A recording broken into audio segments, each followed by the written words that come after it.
Here's something to sit with if your career feels stuck, even though you're doing everything right. You show up early. You finish what's asked of you. You're not the person causing problems in meetings. And yet, the promotion lands on someone else. The project you wanted quietly goes to a person sitting near you instead.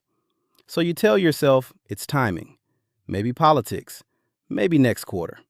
But there's a version of this most people never consider. The problem might not be your performance at all. It might be 5 specific coworkers, and at least 2 are already close to you. I'm Dre, and I want to be upfront that none of what I'm about to walk you through came from a textbook. It came from years sitting inside recruiting rooms and compensation planning meetings, watching how careers actually get decided versus how people assume they get decided. If any part of this lands for you, drop a comment naming which of these 5 you recognized first.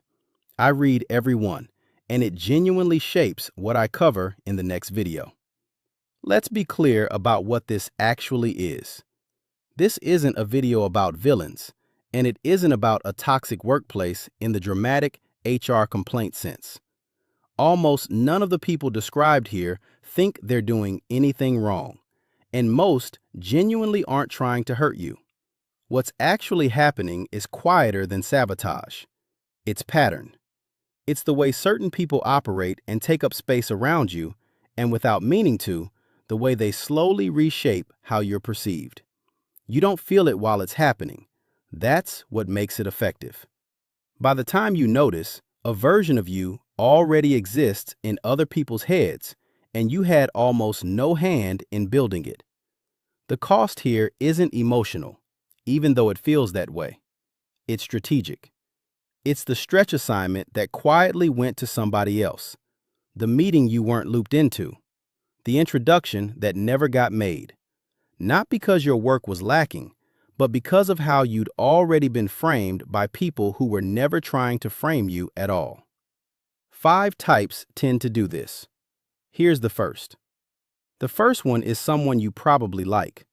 Maybe even someone you'd call a friend at work. This is the person who finds you at your desk and settles in. A 2-minute question turns into a 30-minute conversation about nothing in particular. Because they're warm and easy to talk to, you let it happen without thinking twice. But here's the mechanism underneath that. Your time isn't just being spent, it's being observed being spent. In most workplaces, the people who advance are the ones who appear visibly locked into the work, not just doing it, but anchored to it in a way others can see. When you're constantly mid-conversation, constantly pulled from your screen, you start reading differently to the people deciding your next opportunity. Nobody registers it as your talkative coworker's fault.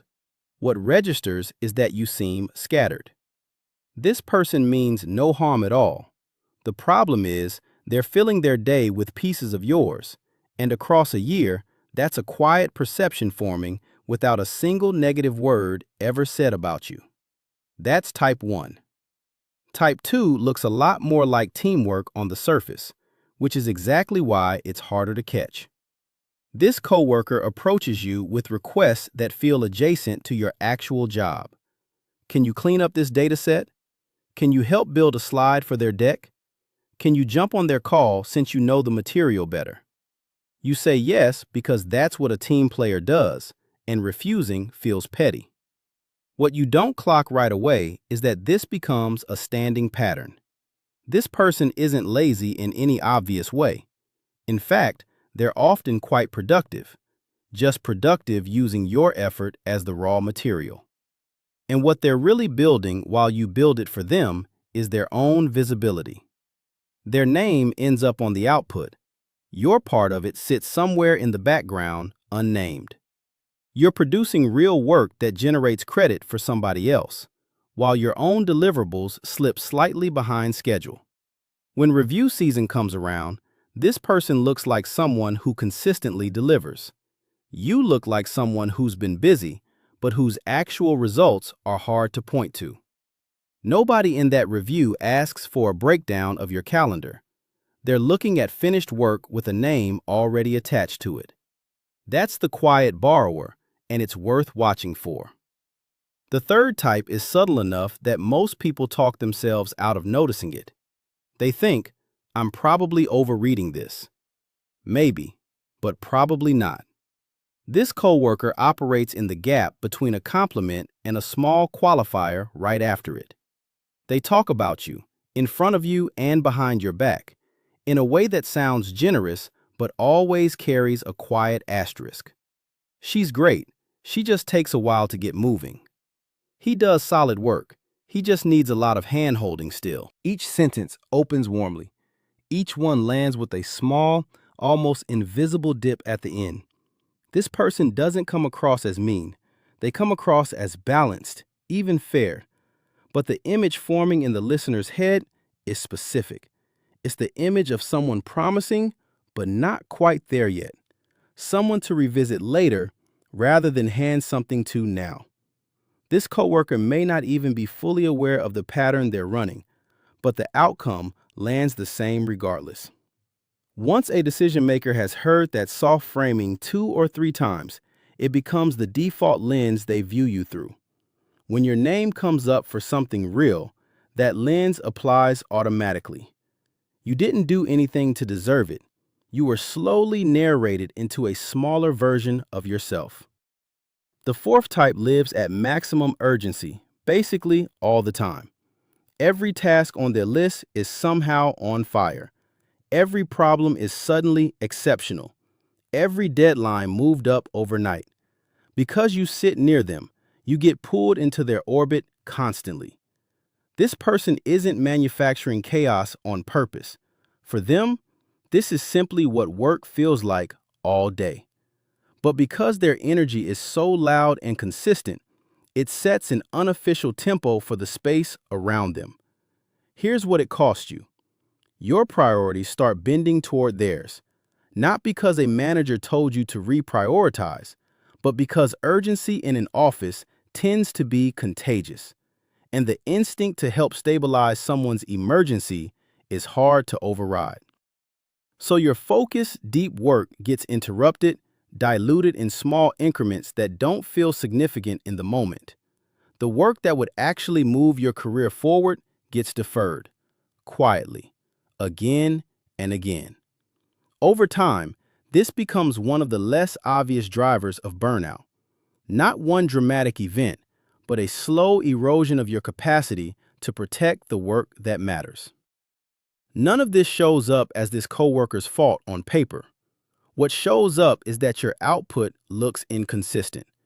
And when someone is deciding whether you're ready for more responsibility, inconsistency is one of the clearest red flags they look for. Not effort, consistency. The fifth type is, in some ways, the most well-intentioned of all 5, which is exactly what makes them worth watching closely.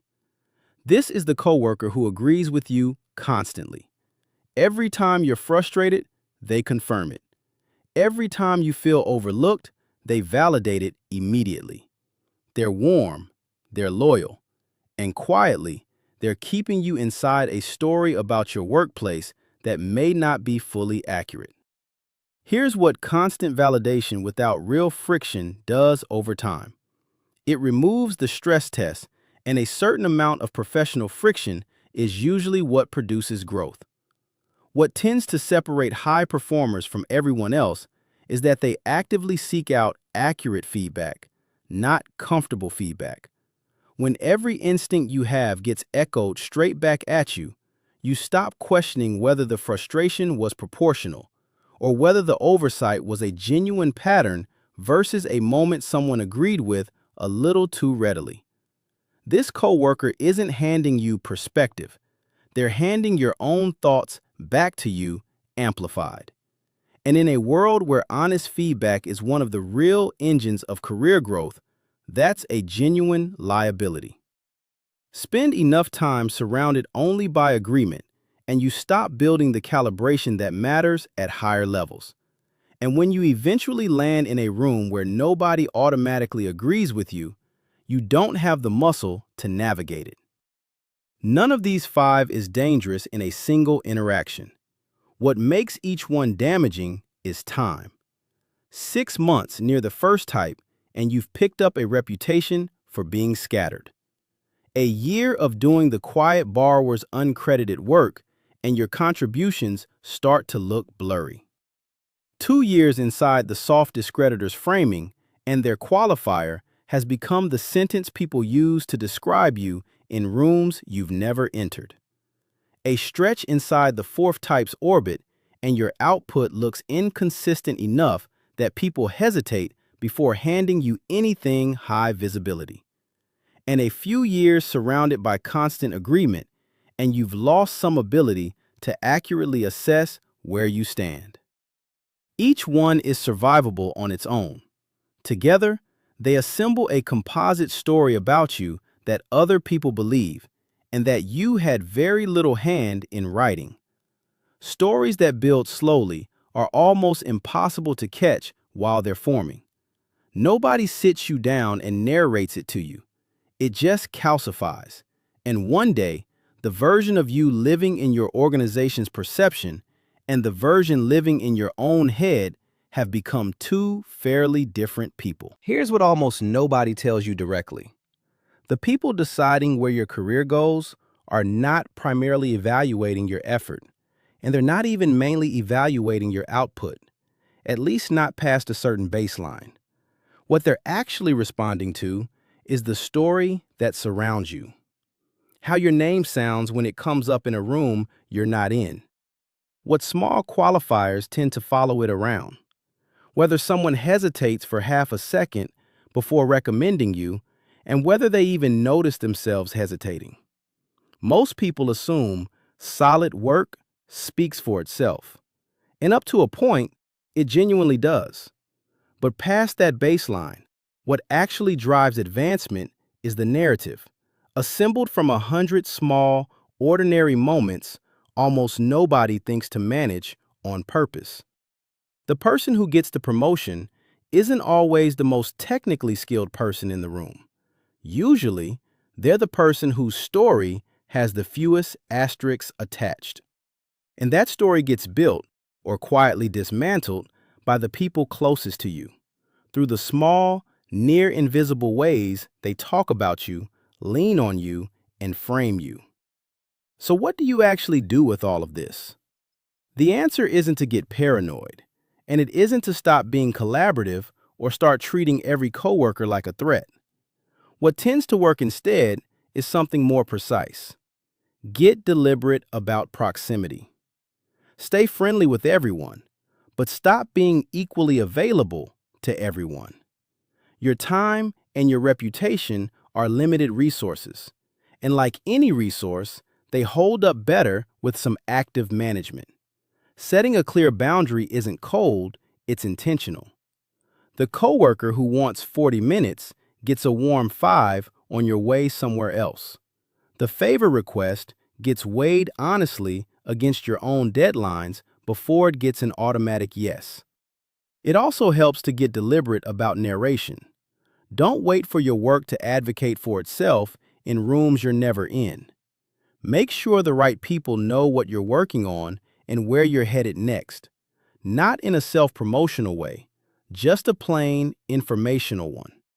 The goal is that the story being told about you is one you actually had a hand in writing. And choose your feedback sources with care. Spend time with people who'll tell you the slightly uncomfortable thing, not only the comfortable one, because accuracy usually matters more than comfort. None of this requires becoming calculating or cold.